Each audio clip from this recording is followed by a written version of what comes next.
بسم اللہ الرحمن الرحیم الحمد للہ الذی خلق الانسان علمہ البیان والصلاة والسلام علی رسولہ الذی اوتی جامع الکلام وعلی آلہ واصحابہ الکرام الذین بلغوا الاحکام بفصیح الکلام۔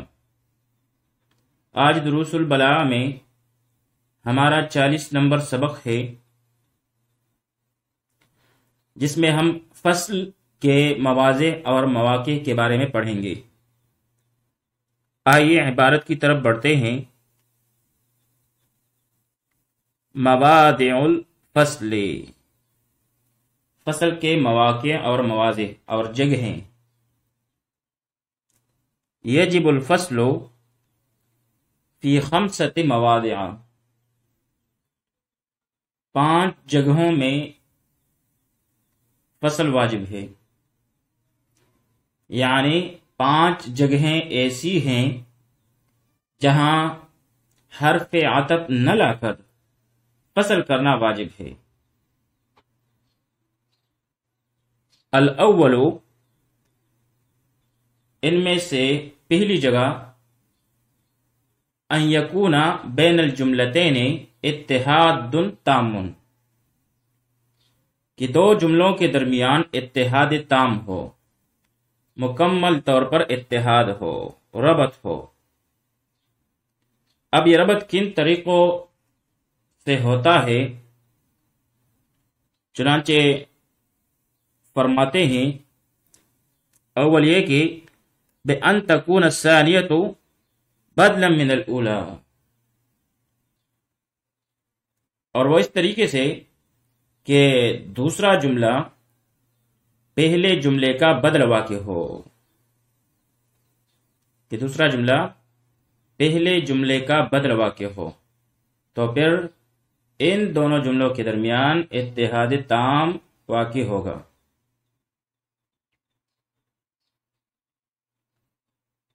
نحو، مثال کے طور پر، امدکم بما تعلمون امدکم بانعام و بنین۔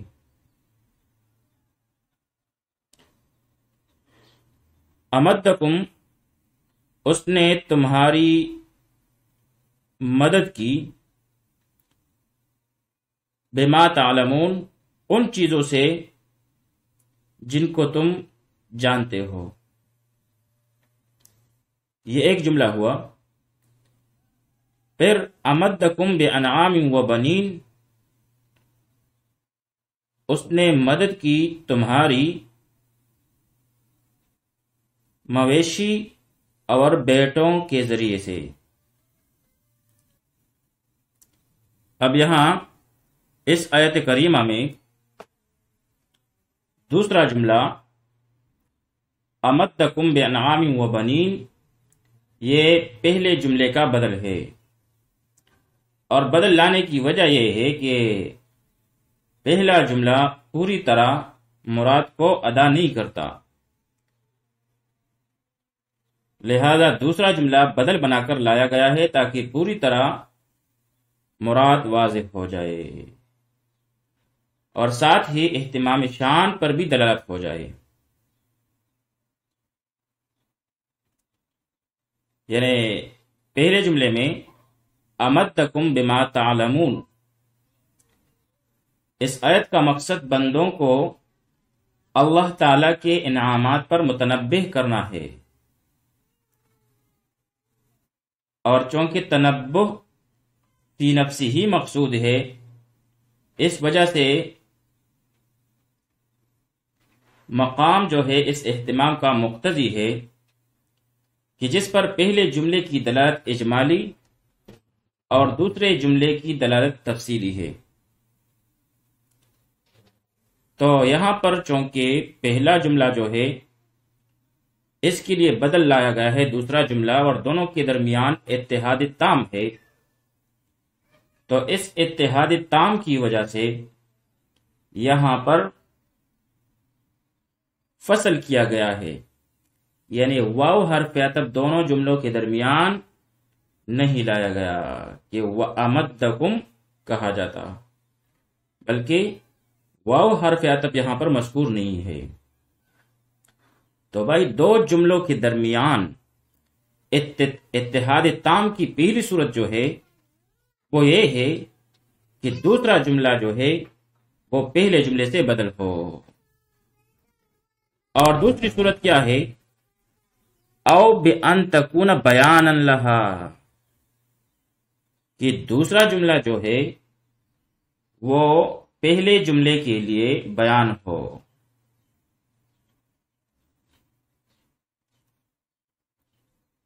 جیسے نحو فوسوس الیہ الشیطان قال یا آدم هل ادلکم علی شجرۃ الخلد۔ اب یہاں پر فوسوس الیہ الشیطان یہ پہلا جملہ ہے، اور قال یا آدم هل ادلکم علی شجرۃ الخلد یہ دوسرا جملہ ہے۔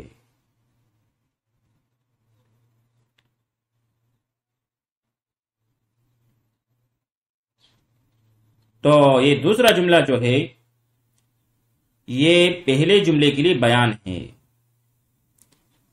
فوسوس الیہ الشیطان، پس شیطان نے ان کی طرف وسوسہ ڈالا، قال یا آدم، کہنے لگا اے آدم، هل ادلکم علی شجرۃ الخلد، کہ کیا میں تم کو ہمیشگی کا درخت نہ بتلا دوں؟ تو قال یا آدم هل ادلکم علی شجرۃ الخلد یہ دوسرا جملہ ہے اور پہلے جملے کے لیے بیان ہے۔ یعنی فوسوس الیہ الشیطان جو ہے یہ پہلا جملہ ہے۔ اب یہاں پر شیطان نے انہیں وسوسے میں ڈالا، تو شیطان کے بہکانے کا انداز کیا تھا اور وسوسہ کس چیز کے متعلق تھا؟ تو اس کو دوسرے جملے میں بیان کیا گیا کہ وہ وسوسہ شجر ممنوعہ کے کانے سے متعلق تھا۔ اب چونکہ دوسرا جملہ پہلے جملے کے لیے بیان ہے، تو اب یہاں پر ان دونوں جملوں کے درمیان اتحاد تام ہے، اور جب دونوں جملوں کے درمیان اتحاد تام ہے تو یہاں پر بھی فصل کیا جائے گا، اور حرف عطف لانے کی کوئی ضرورت نہیں ہے۔ یہاں پر حرف عطف کو نہیں لایا جائے گا۔ اسی طرح تیسری صورت دو جملوں کے درمیان اتحاد تام کی وہ یہ ہے او بأن تکون مؤکدۃ لہا، کہ دوسرا جملہ جو ہے پہلے جملے کے لیے تاکید ہو۔ نحو جیسے فمہل الکافرین امہلہم رویدا،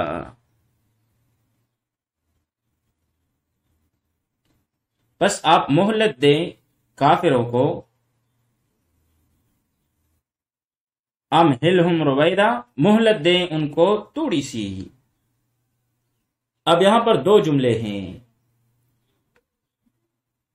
فمہل الکافرین ایک جملہ اور امہلہم رویدا یہ دوسرا جملہ ہے۔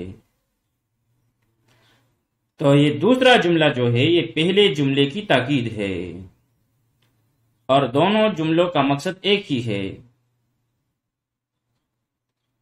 تو بھائی یہ تیسری صورت ہوئی دو جملوں کے درمیان اتحاد تام کی، تو یہاں پر بھی فصل کیا جائے گا اور واو عاطفہ نہیں لایا جائے گا۔ تو بس دو جملوں کے درمیان اتحاد تام کی تین صورتیں ہوئی۔ اول صورت یہ ہے کہ دوسرا جملہ پہلے کے لیے بدل ہو، دوسری صورت یہ ہے کہ دوسرا جملہ پہلے کے لیے بیان ہو، تیسری صورت یہ ہے کہ دوسرا جملہ پہلے کے لیے تاکید ہو۔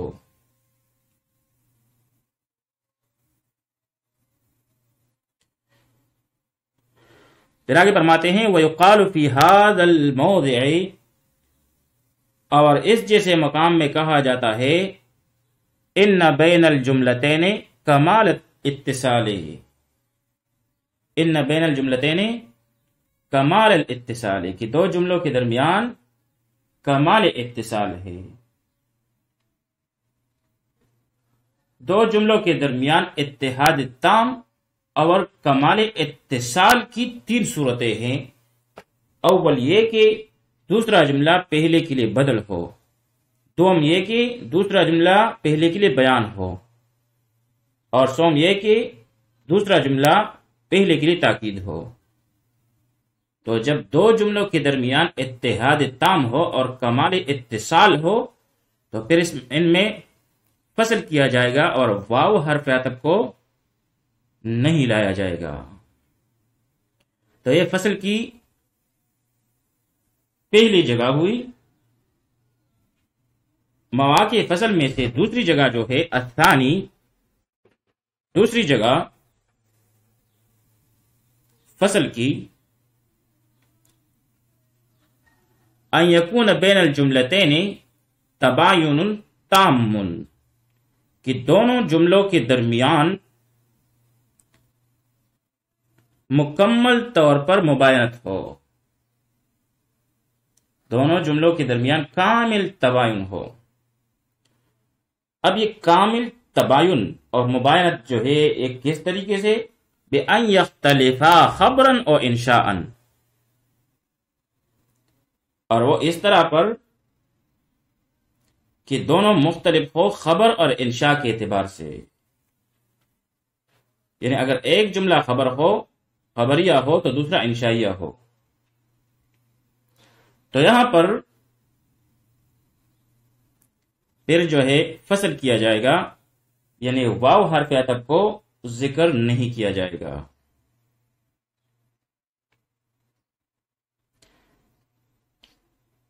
کقولہ، جیسے شاعر کا یہ قول، وقال رائدہم، اور ان کے سردار نے کہا، ارسو، تیر جاؤ، نزاولھا، ہم قتال کریں گے ان سے.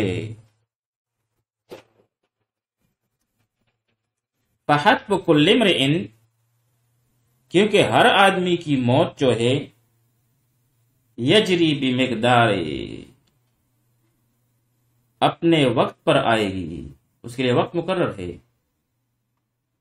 یعنی فوج کے سردار نے کہا کہ بھائی تم ٹہر جاؤ، ہم دشمن کا مقابلہ کریں گے.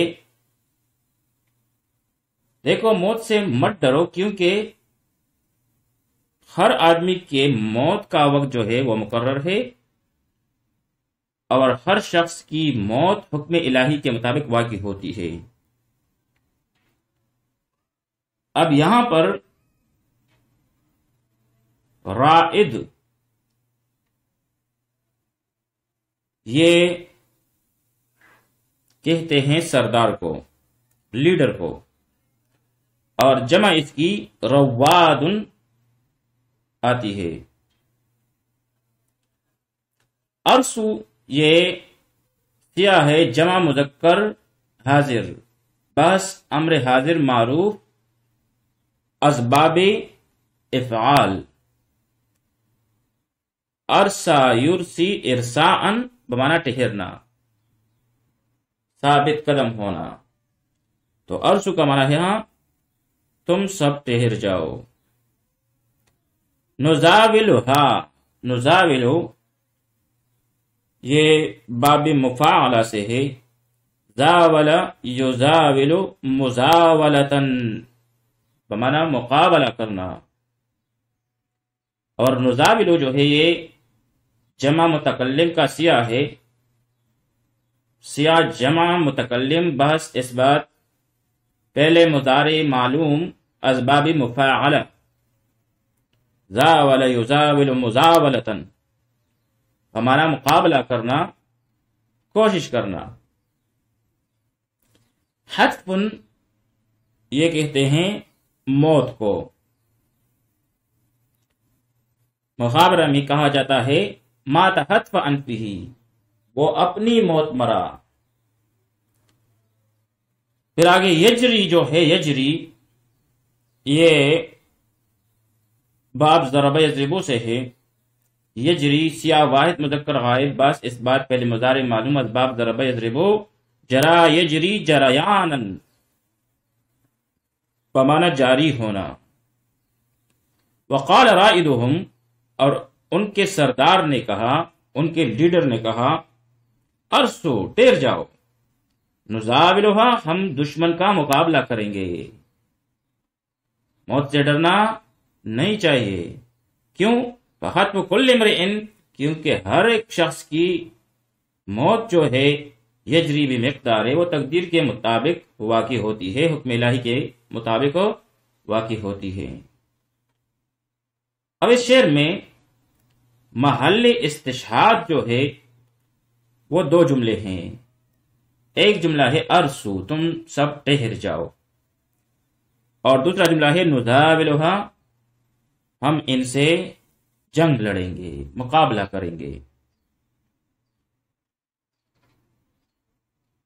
اب یہاں پر ارسو جو ہے سیاہ امر ہونے کی وجہ سے لفظاً اور معنن دونوں اعتبار سے انشائیہ ہے، جبکہ دوسرا جملہ نزاولھا لفظاً اور معنن دونوں اعتبار سے خبریہ ہے۔ تو دونوں جملے خبریہ اور انشائیہ ہونے کے اعتبار سے مختلف ہیں، تو دونوں کے درمیان تباین تام ہے، لہذا یہاں پر فصل کر کے ان کے درمیان حرف عطف کو ذکر نہ کیا جائے گا۔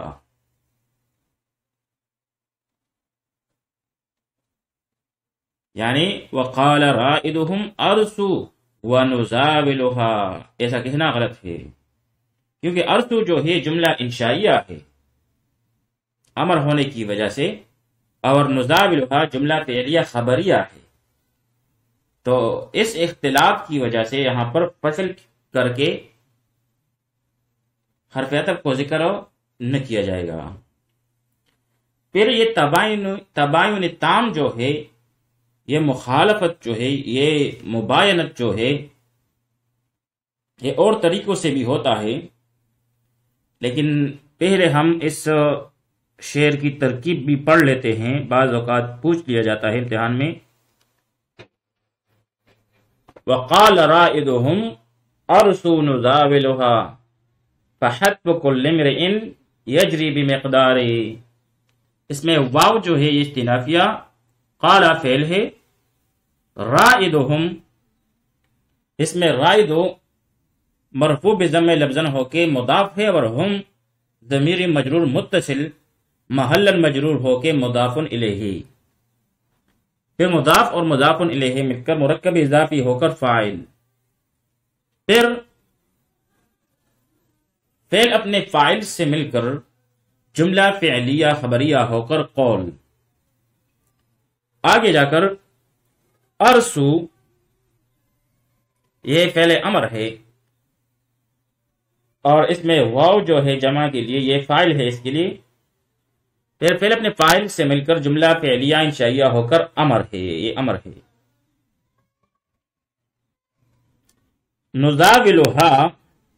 نزاولو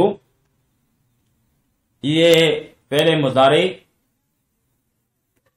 سیاہ جمع متکلم، اس لیے اس میں نحنو کی ضمیر واجب الاستتار نکالیں گے جو اس کے لیے فاعل بنے گا، اور ہا ضمیر مجرور متصل، ہا جو ہے یہاں پر ضمیر منصوب متصل، یہ محلاً منصوب ہو کے یہ مفعولی بھی ہے، پھر فعل اپنے فاعل اور مفعولی بھی سے مل کر جملہ فعلیہ خبریہ ہو کر یہ معلل ہے، اور آگے اس کے لیے تعلیل ذکر ہے۔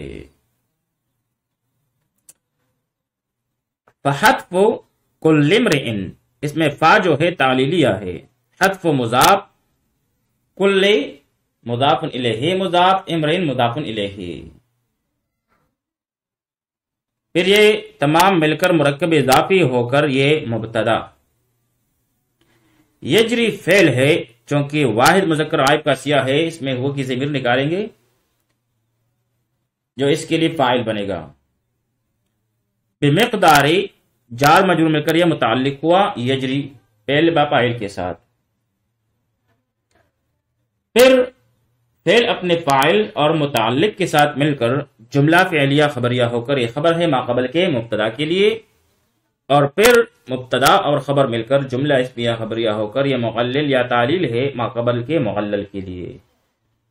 پھر مغلل اور تعلیل مل کر جملہ تعلیلیہ ہو کر جواب امر ہے ارسو امر کے لیے. اب یہاں پر نزاولو جو ہے یہ چونکہ جملہ تعلیلیہ کا حصہ ہے اس وجہ سے یہ مجزوم نہیں ہے. پھر امر اور جواب امر مل کر یہ مقولہ ہوا ما قبل کے قول کے لیے. پھر قول اور مقولہ مل کر جملہ قولیہ ہوا. تو یہاں پر ارسو اور نزاولھا جو کہ دو الگ الگ جملے ہیں، ان دونوں کے درمیان تباین تام ہے، مکمل طور پر مباینت ہے، اختلاف ہے. ان میں ایک انشائیہ ہے اور دوسرا خبریہ ہے. اسی طرح تباین تام کی دوسری صورت وہ یہ ہے کہ او بأن یکون او بأن لا یکون بینہما مناسبۃ فی المعنی، یا اس طور پر بھی مباینت دو جملوں کے درمیان ہو سکتا ہے کہ جب دونوں جملوں کے درمیان کسی طرح سے بھی معنوی مناسبت موجود نہ ہو.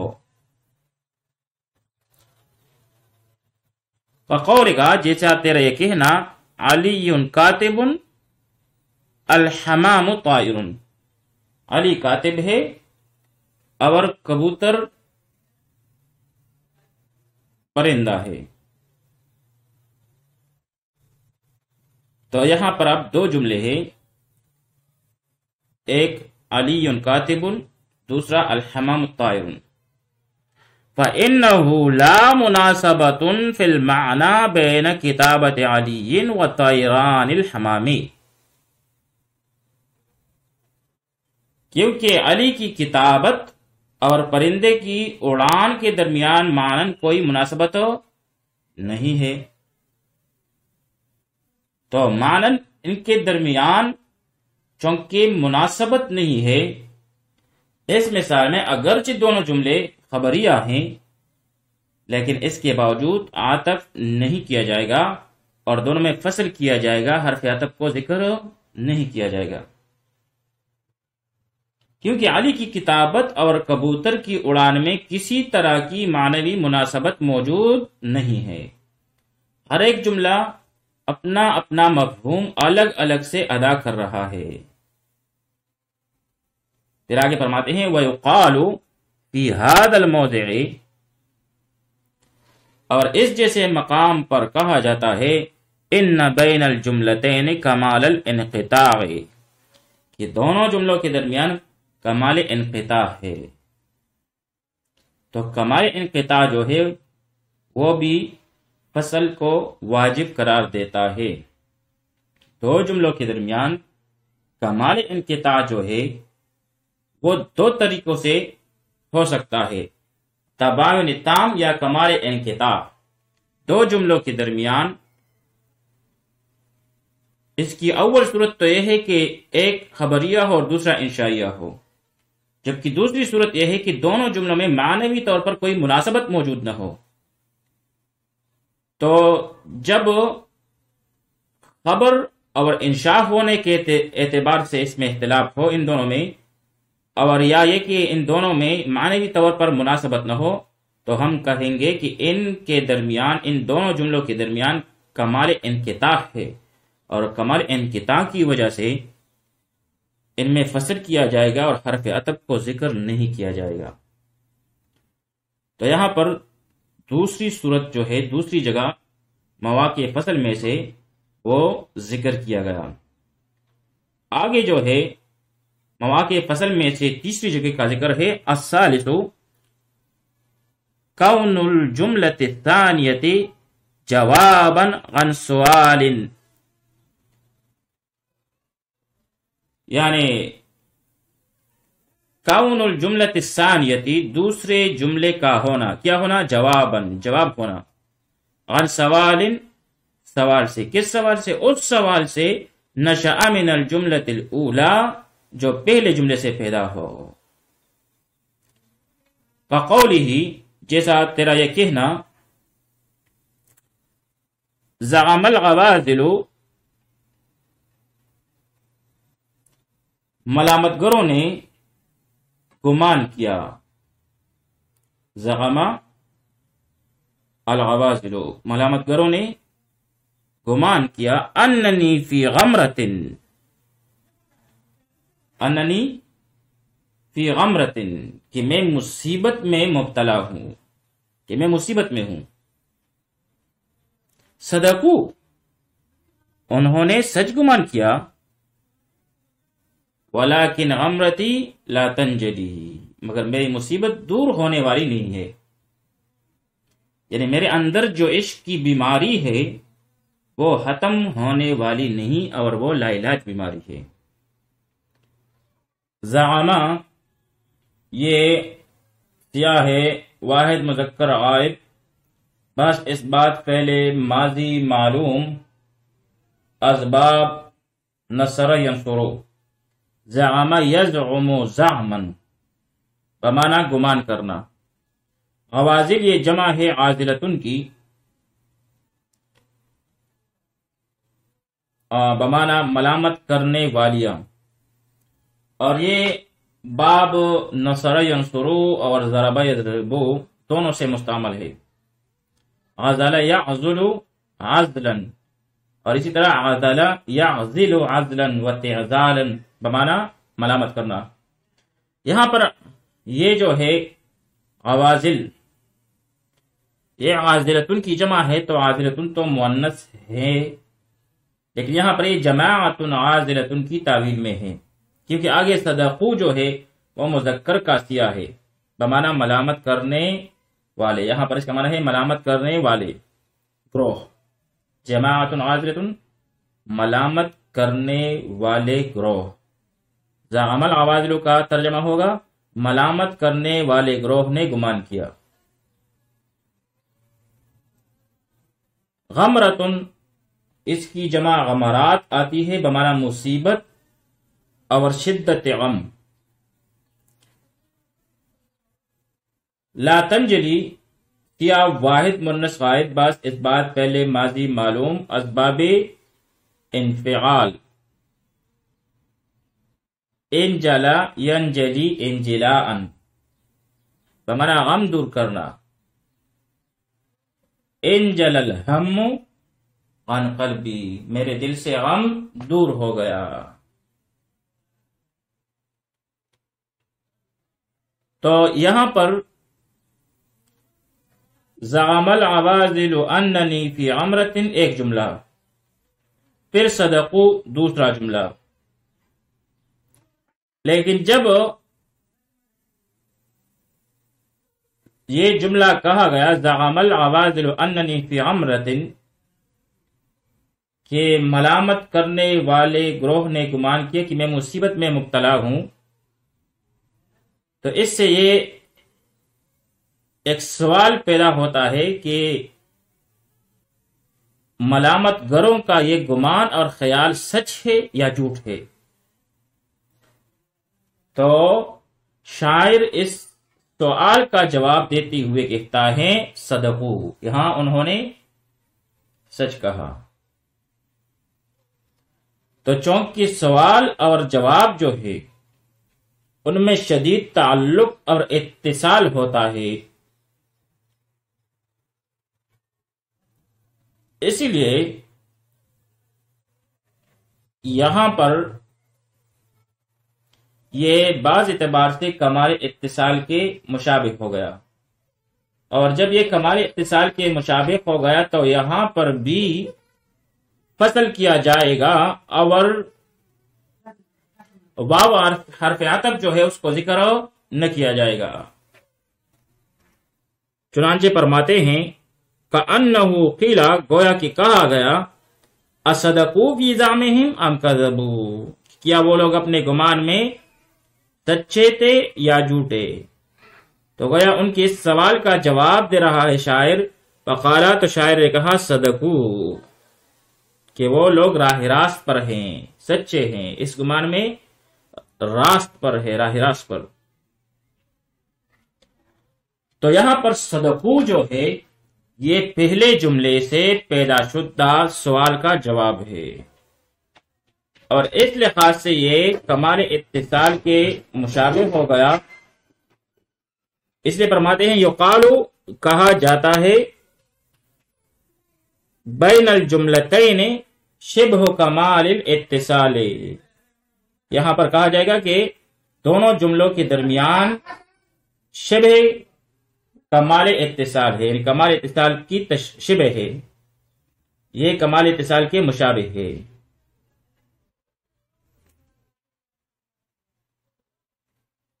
کیونکہ کمال اتصال میں تو دوسرا جملہ پہلے جملے کا یا تو بدل ہوتا ہے یا بیان ہوتا ہے یا تاکید. یہاں پر یہ نہ بدل ہے، نہ بیان ہے اور نہ تاکید ہے، لیکن پھر بھی یہ پہلے جملے سے پیدا شدہ سوال کے گویا جواب میں کہا گیا ہے، اور سوال اور جواب میں جو ہے تعلق اور اتصال ہوتا ہے، تو کمال اتصال کے مشابہ ہونے کی وجہ سے یہاں پر بھی فصل کیا جائے گا، اور واو حرف عطف کو ذکر نہیں کیا جائے گا. یہاں تک ہم نے 3 جگہیں پڑھی یا 3 مواقع کے بارے میں ہم نے جاننے کی کوشش کی. ایک ہے اتحاد تام، جسے کمال اتصال بھی کہتے ہیں، دوسرا تباین تام، جسے کمال انقطاع کہتے ہیں، اور تیسرا جو ہے وہ ہے شبہ کمال اتصال، یعنی جواب عن السوال. تو یہاں تک یہ 3 صورتیں ہوئیں اور 3 مواقع ہوئے. باقی چوتھی اور 5ویں جگہ جو ہے جہاں پر فصل کیا جائے گا وہ اگلی ویڈیو میں پڑھیں گے، لیکن یہاں پر اس شعر کی ترکیب بھی پڑھ لیتے ہیں، کیونکہ کبھی کبھار پوچھ لیا جاتا ہے. زعما فعل، العوازل اس کے لیے فاعل. اننی میں ان جو ہے حرف از حروف مشبہ بالفعل، نون وقایا کا، اور یا جو ہے ضمیر منصوب متصل محلن منصوب ہو کے یہ اسم ہوا حرف از حروف مشبہ بالفعل کے لیے. جبکہ فی امرۃ جار مجرور مل کر یہ متعلق ہوا کائن کے ساتھ، اور پھر یہ خبر ہے حرف از حروف مشبہ بالفعل کے لیے. پھر حرف از حروف مشبہ بالفعل یعنی انا اپنے اسم اور خبر کے ساتھ مل کر جملہ اسمیہ خبریہ ہو کر یہ مفعول بھی ہے. پھر فعل اپنے فاعل اور مفعول بھی سے مل کر جملہ فعلیہ خبریہ ہوا. پھر آگے جا کر صدقو یہ جمع کا سیاہ ہے، تو یہاں پر وہ جو ہے یہ جمع کے لیے ہے. صدقو فعل با فاعل ہے، تو یہ جملہ فعلیہ ہو کر معطوف، کیونکہ آگے واو جو ہے عاطفہ لیکن استدراکیہ. غمرتی لا تنجلی، غمرتی یہ مرکب اضافی ہو کر مبتدا، لا تنجلی جو ہے یہ واحد مؤنث غائب کا سیاہ ہے. تو اس میں یہ کی ضمیر نکالیں گے جو اس کے لیے فاعل بنے گا، اور پھر یہ جملہ فعلیہ خبریہ ہو کر خبر ہے ما قبل کے مبتدا کے لیے. پھر مبتدا اپنی خبر سے مل کر جملہ اسمیہ خبریہ ہو کر یہ معطوف و ما قبل کے معطوف علیہ کے لیے، پھر معطوف علیہ اور معطوف مل کر جملہ معطوفہ ہوا. وصلی اللہ تعالی علی خیر خلقہ محمد وآلہ واصحابہ اجمعین.